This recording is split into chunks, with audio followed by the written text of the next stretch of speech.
Hi అండి, అందరికీ నమస్కారం. అందరూ ఎలా ఉన్నారు? అందరూ బాగున్నారు అనుకుంటున్నాను.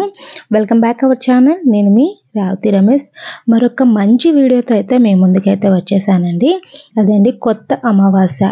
ఈ సంవత్సరానికి ఈ కొత్త అమావాస్య లాస్ట్ అమావాస్య కాబట్టి ఈ అమావాస్య రోజున మనం మన గ్రామ దేవతలను పూజించే విధానం అండి. సింపుల్గా పూజా మందిరంలోనే ఎటువంటి హడావిడి లేకుండా, ఎటువంటి ఖర్చు కూడా లేకుండా ఇంటికి దుష్టి దోషం కానీ, అలాగే నరదిష్టి, నరగోళ, అలాగే పిల్లలు చదువు విషయంలో రాణించకపోయినా, ఉద్యోగపరమైన సమస్యలు ఉన్నా కూడా ఈ అమావాస్య రోజు అయితే ఏ పరిహారాలు చేస్తే ఇలాంటి దృష్టి దోషాలు అనేవి పోతాయి.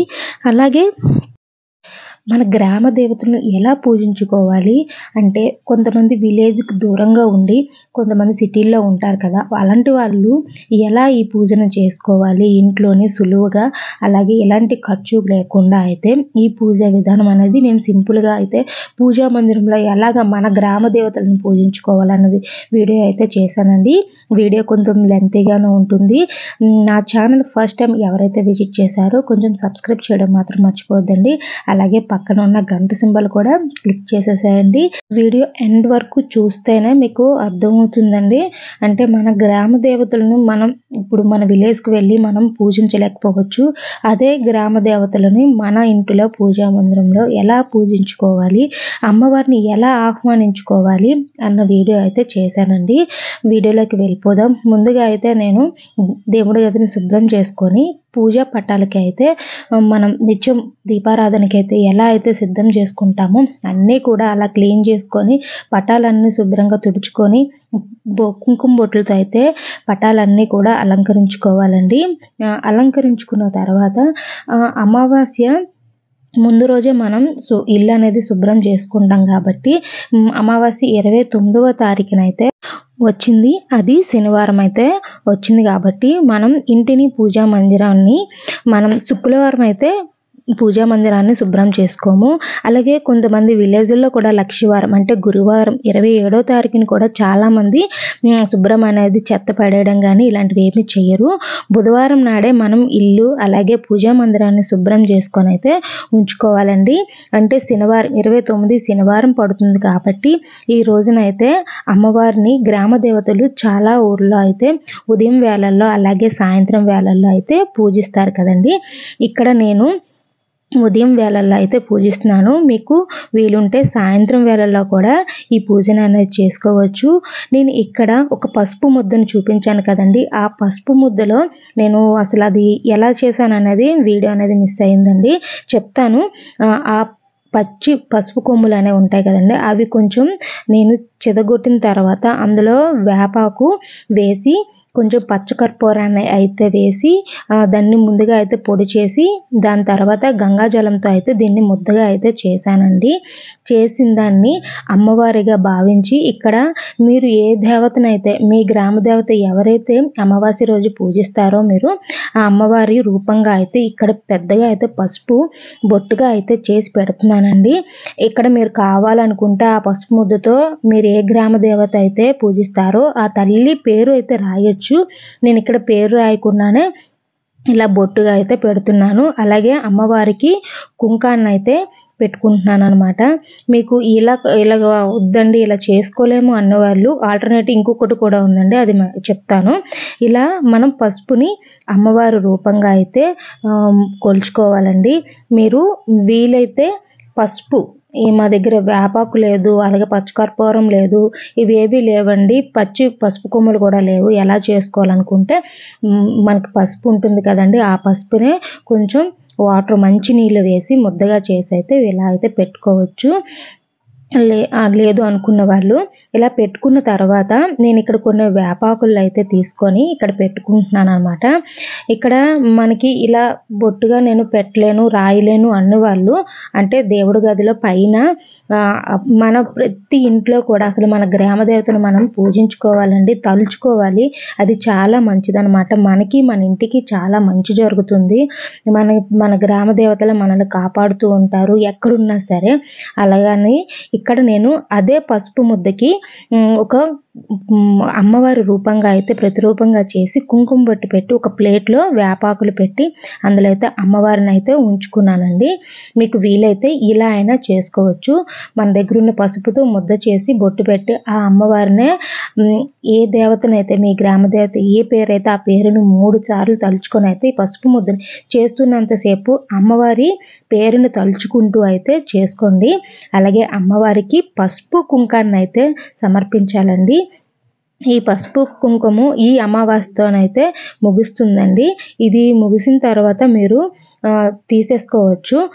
తీసి పక్కన పెట్టుకొని నెక్స్ట్ డేనే మనకి ఉగాది అంటే నూతన సంవత్సరం అయితే మనకి వస్తుంది. విశ్వనామ సంవత్సరం అని విశ్వవసు సంవత్సరంగా అయితే వస్తుంది కాబట్టి శ్రీ విశ్వవసు సంవత్సరంగా అయితే ఈ సంవత్సరం ఏర్పడుతుంది కాబట్టి ఆ పసుపు కుంకాన్ని అయితే తీసి కొత్త పసుపు కుంకంలో దేవుడి గదిలో అయితే పెట్టుకోవాలి. అలాగే ఇక్కడ నేను కొంతమంది చొలవ నీళ్ళు అంటారు, కొంతమంది దీన్ని మేము ముర్రాట అని అంటామండి. ఇది కంపల్సరిగా అమ్మవారికి దీన్ని ఇలా మట్టి పాత్రలో అయితే మేము నీళ్ళు అలా ఈ ముర్రాటను అనేది పట్టుకెళ్తాము. ఇందులో కూడా ఏం కలపాలనేది మీకు చెప్తానండి. ఇది కూడా ఏం చేయాలనేది కూడా ఈ వాటర్ను కూడా ఏం చేయాలనేది కూడా చెప్తాను. అలాగే ఈ కుండలో పసుపు మొత్తం రాసి కుంకుమ బొట్లు పెట్టి ఇందులో నీళ్ళనైతే నింపుకోవాలండి. ఇలా నీళ్లు నింపుకున్న దాంట్లో నేను ఆల్రెడీ ముద్ద చేసుకున్నాను కదండి, వేపాకు అలాగే పసుపు పచ్చకర్పూరం ఈ 3 వేసి ముద్దగా చేసుకున్నాను కదా, అదైతే దీంట్లో అయితే కలుపుకోవాలి. కలుపుకున్న తర్వాత కొన్ని వేసుకోవాలి, కొన్ని అక్షింతలు, పువ్వులు, పసుపు, కుంకుమ అన్నీ కూడా వేసి ఉంచుకోవాలండి.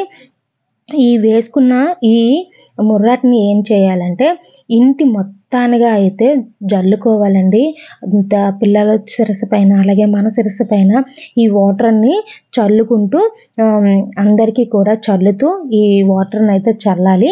చల్లిన తర్వాత ఇది కొంచెం కొంచెంగా అందరూ కూడా తాగాలండి. తాగితే చాలా మంచిది, అమ్మవారికి ఎంతో ఇష్టమైనది అనమాట. ఇది మనకి ఎలాంటి రోగాలు ఉన్నా కూడా నివారిస్తాయి, ఒంట్లో ఉన్న రోగాలు కూడా నివారిస్తాయి అన్నమాట. అంత మంచిదన్నమాట. పసుపు అలాగే వేపాకుతో చేసింది వాటర్ కాబట్టి ఏం పర్వాలేదు.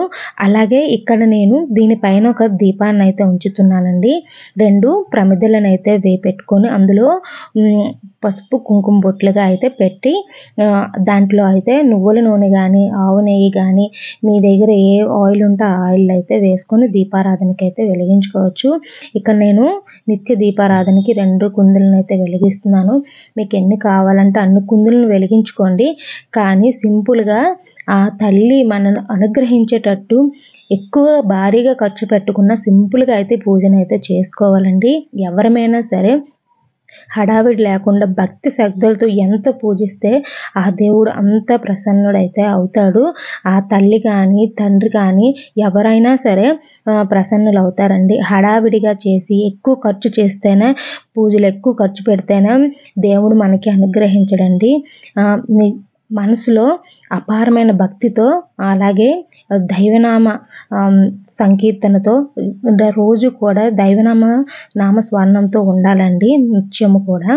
ఇలాగే ఇక్కడ నేను నిత్య దీపారాధనకి పసుపు కుంకుమలు అయితే వేసి ముందుగా అయితే దీపలక్ష్మికి అయితే దండాన్ని అయితే పెట్టుకొని హారతితో అయితే నేను ముందుగా అయితే దీపాన్ని అయితే వెలిగించుకుంటున్నాను. ఈ దీపాన్ని వెలిగించుకున్న అనంతరము మీ గ్రామ దేవత ఎవరైతే ఉన్నారో ఆ తల్లి నామం చెప్పుకుంటూ అలా పూజన అనేది చేసుకోవాలండి. ఇక్కడ ఇంకొకటండి, చాలామంది అద్దము, కుంకుమ, భరిణ ఈ రోజైతే అమ్మవారికి అయితే సమర్పిస్తారు. ఇక్కడ నాకు దొరకలేదు ఎక్కడ కూడాను, అందుకే నేను పెట్టుకోలేకపోయాను. మీరు మీ దగ్గర ఉంటే అద్దం, భరిణ రూపీసేనండి, ఎక్కువ ఖర్చు కాదు. ఇది కంపల్సరీగా అయితే తెచ్చి దేవుడి గదిలో అయితే ఆ అమ్మవారికి సమర్పిస్తున్నట్టయితే సమర్పించుకోండి. అలాగే అమ్మవారికి ఎంతో ఇష్టమైన ధూపం అండి, ధూపం గుగ్గులంతో కానీ సాంబ్రాణితో కానీ అమ్మవారికి అయితే ధూపాన్ని వేసి ఇళ్ళల్లో కూడా చూపిస్తే చాలా చాలా మంచిదండి. అమ్మవారికి ధూపదీప నైవేద్యాలను అయితే సమర్పించుకోండి. ఇక్కడ నాకు ధూపం వేయడానికి చాయిస్ లేదు, అందుకే ధూప్ స్టిక్ తోటే అమ్మవారికి ధూపాన్ని అయితే సమర్పిస్తున్నాను అనమాట. ఇక్కడ మళ్ళీ అమ్మవారికి నైవేద్యం వచ్చేసరికి మీ శక్తి కొలది మాత్రమే మీరు వండి పెట్టుకోండి. లేదు అంటే అమ్మవారికి 2 అరటిపళ్ళు పెట్టినా చాలండి. పసుపు కుంకుమ సమర్పించి చిటికెడు పసుపు చిటికెడు కుంకుమ ఇచ్చి 2 అరటిపళ్ళు సమర్పించిన చాలండి. అమ్మవారు ఎంతో ప్రసన్నురాలయ్యి మన దగ్గర నుంచి అయితే ఆ తాంబూలాన్ని స్వీకరిస్తుంది.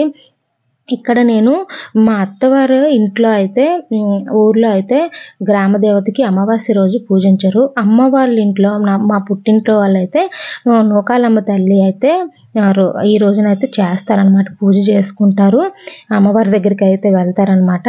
అలాగే పైడితల్లమ్మ, అలాగే తోటమ్మ తల్లి, పోల్పిల్లమ్మ అని చెప్పి మా గ్రామ దేవతలు అయితే ఉన్నారు అమ్మవారి ఊర్లోనైతే.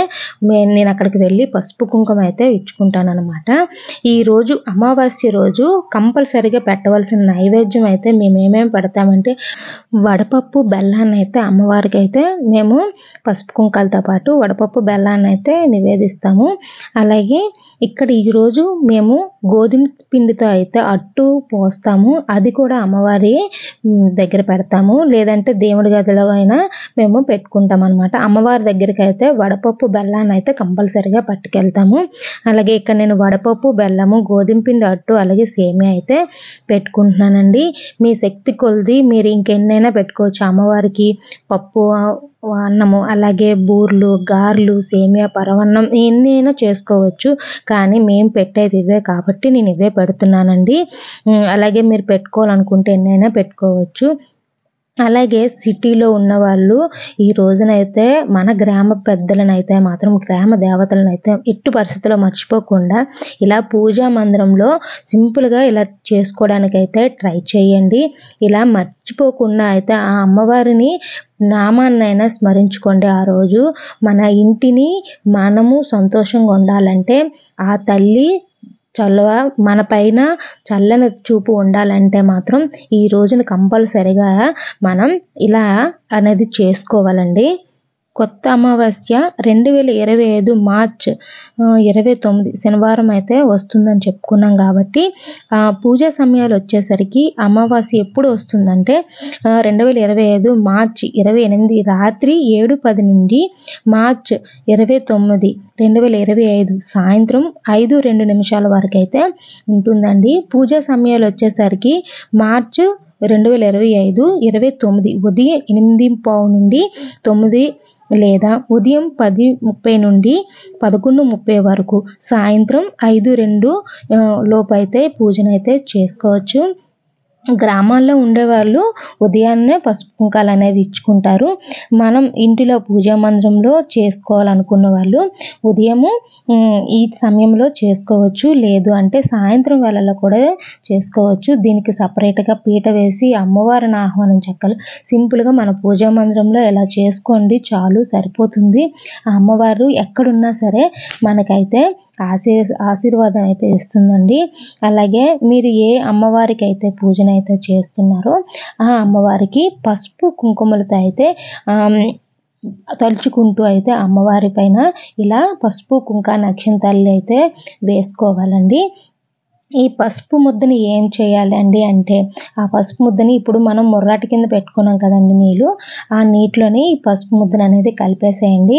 కలిపేసి కొంచెం మీరు తీసుకొని పిల్లల తలపైన వేసి మీ తలపైన వేసుకొని అందరూ కూడా కొంచెం కొంచెం అయితే తాగండి, చాలా మంచిది. ఇక్కడ అమ్మవారికి అయితే నేను సారీని అయితే పెడుతున్నాను. ఒక ప్లేట్లో చీర, అలాగే ఆకు చెక్క, అలాగే 2 అరటిపళ్ళు, గాజులు, మీరు మీ శక్తి కొలది అయితే పెట్టుకోండి. మేము చీర చూపుకున్న వాళ్ళు చీర చూపుకుంటారు, లేదనుకున్న వాళ్ళు తాంబూలం పెట్టినా సరిపోతుంది. అలాగే అమ్మవారికి సారీని అయితే నేను ఇలా అయితే సిద్ధం చేసి అయితే అమ్మవారికి చూపు అయితే పెట్టుకుంటున్నాను. అలాగే ఇక్కడ నేను పూజా మందిరంలో అమ్మవారి బొట్టు కింద ఒక పసుపు ముద్దనే కుంకాన్ని ఉంచాను కదండి, అది తర్వాత అమ్మవారి నేను ఎప్పుడు నిత్యం అమ్మవారి పేరు కానీ లేదంటే అమ్మవారిని కానీ తలుచుకుంటూ ఉంటాను కాబట్టి అది తీసేసి మళ్ళీ కొత్తగా అయితే పెట్టుకుంటూనే ఉంటాను. మీకు అవసరం లేదు అనుకుంటే మీరు ఎప్పుడైనా తీసేసుకోవచ్చు దాన్ని. అలాగే ఇక్కడికి అమ్మకి నీరాజనం అయితే మంగళహారతిని అయితే ఇస్తున్నాను. అలాగే మీరు కూడా వీలైనంత వరకు అయితే ఇంట్లో ఇలా సింపుల్గా అయితే పూజనైతే చేసుకోండి. అలాగే ఈరోజు ద్వార పూజను కూడా చేసుకుంటారు. మనం ఉగాదికి కూడా చేసుకుంటాం. కొత్త అమావాస్య ముందు రోజు ద్వార పూజన అనేది చేసుకుంటాం. అలాగే ఉగాది రోజు కూడా మనం ద్వార పూజన అనేది చేసుకుంటాం కదండి. అలా ద్వార పూజన అనేది ముందుగా అయితే చేసుకోండి. నేను ఇక్కడ వీడియో అయితే తీయలేదన్నమాట. ద్వార పూజను కూడా చేసుకున్న తర్వాతే నేను అమావాస్య పూజ అమ్మవారి గ్రామ దేవతకి అయితే పూజనైతే చేసుకున్నాను. ఇలా అమ్మవారికి అయితే మనసారా కోరుకొని అమ్మ మాకు ఎలాంటి మేము ఎలాంటి అపచారం చేసినా మన్నించి ఎప్పుడు కూడా మా వెన్నంటే ఉండు తల్లి అని చెప్పేసి 2 అక్షింతలు తల్లి దగ్గర వేసి అక్కడ కొన్ని అక్షింతలు తలపై వేసుకొని ఒక పువ్వు తీసి తలలో పెట్టుకొని అమ్మవారికి అయితే ముమ్మారు ప్రదక్షిణం అయితే చేసి అమ్మవారి ఆశీర్వాదం అయితే తీసుకోండి. అలాగే నా ఛానల్ ఎవరైతే ఫస్ట్ టైం చూస్తున్నారో కొంచెం సబ్స్క్రైబ్ అయితే చేయండి. అలాగే లైక్ చేయండి, షేర్ చేయండి, కామెంట్ కూడా చేయండి. అంటే ఇది ఇంకొకరికి షేర్ చేయటం వల్ల యూజ్ఫుల్ వీడియోనండి, చాలా యూజ్ అవుతుంది. అలాగే నన్ను ఎంకరేజ్ చేసినట్టు కూడా ఉంటుందండి.